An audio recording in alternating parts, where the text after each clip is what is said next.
Alright, so in today's news, after Andrew Tate has been banned from almost every platform, we hear that they have now banned Sneako. Now, for you guys who don't know Sneako, he's been a long time YouTuber. He's been on YouTube since he was about 14 years old. You actually get to gradually see him grow through YouTube. He used to do like the questions on the street, the interviews. He's on his second channel now, so Sneako actually has been doing his thing, and as of a couple hours ago, I believe, he got his channel taken away.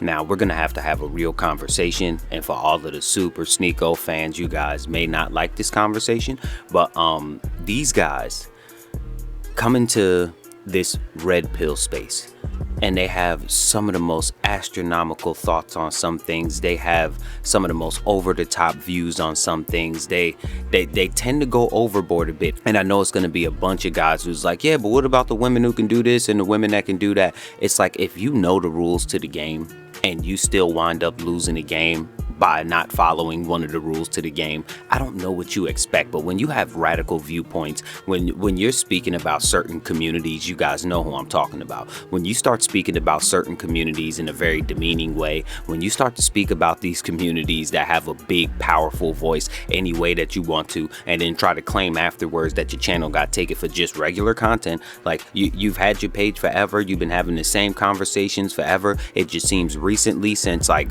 you discovered Andrew Tate, that you took on these very radical viewpoints, and it kind of seems obvious as to why you got your channel taken after he got his channel taken. Now, rest in peace to the Godfather. Kevin Samuels actually spoke on this when I believe it was Fresh and Fit was sending out the copyright strikes, when Lapeef Let's Talk lost their channel. He went on with the lead attorney and had a great conversation about this, and I'm gonna play it, and I need you guys to actually take a second to listen to this, because he was trying to describe to us what was gonna be happening if we began to behave like this. So hear this out. I came in the door already understanding YouTube, why it existed, and how to use it from a Google standpoint, from an advertising and marketing standpoint, from a building campaign standpoint, SEM, SEO, pay-per-click, banner advertising.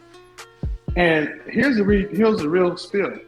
Most content creators in Black YouTube, Black male YouTube, have no idea how this platform works.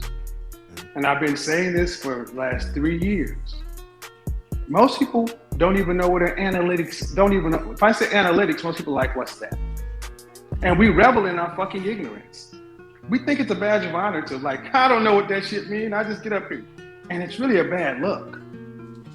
Because the very things we don't know, terms of service, terms and conditions, have you read the partner program?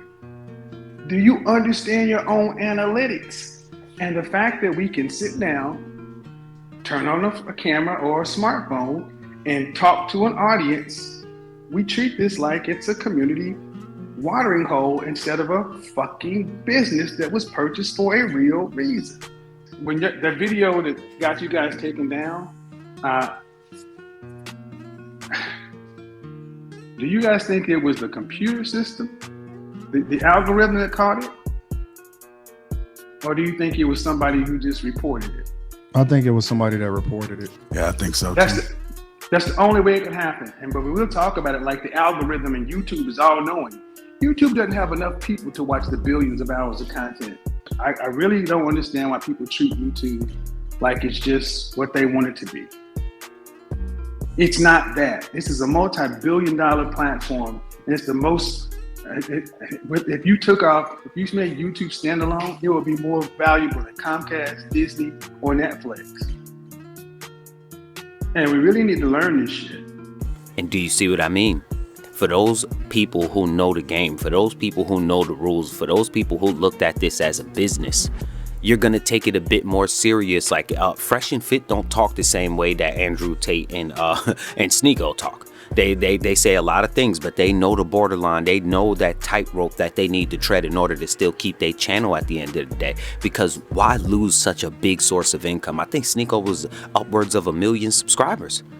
Why lose that kind of income over nothing? We had another YouTuber, Young Pharaoh. He was teaching about Kemet. He was teaching African history to the best of his ability. I'm not going to be here to say whether a lot of that stuff was true or not. It wasn't true. But another person who was upwards of almost 1 million subscribers and wind up losing his channel over nonsense, just because you can't bite your tongue on certain subjects, just because you don't know how to dance around it. Like there's people out here that what is a woman thing going on. You got seen me react to it. You seen the Peppa Pig thing that I did.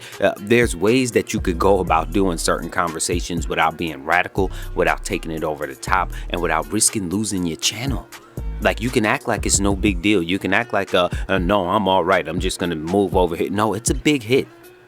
It is a big hit to go from a stable income, that money coming in all of the time. You kind of bank on it. You kind of live based off of those investments that you make. So when you grow a channel to be that big, you kind of bank on the investments coming from that. Like, your property thoughts are revolved around that. And when it's just taken from you, it is a big hit. That's why if you guys are getting ready to start a YouTube channel, you may want to think about this. You may not want to just jump out the window and start saying whatever the hell you want to in videos and cursing and saying derogatory terms towards people with very loud voices. Like, that's not the smartest of ideas. It's not the smartest of ideas. Going at government agencies, that is not a good idea. All those conspiracy theorists and people who we see that are like that, they get their channels taken. And just because you all of a sudden begin to switch your talking points back to something you were talking about before, YouTube is not going to forget about everything that you were doing in the middle. So just because you were doing the interviews before and now you might be going back to your red pill talk. In between that, you are having some very iffy conversations about a lot of other things. You were coming at a lot of other YouTubers about some of these things. And then when you get your channel taken, it's like, oh, they're just taking red pill content creators. Like Mediocre Tutorial and Reviews, he's fine. O'Shea Duke Jackson, he's fine.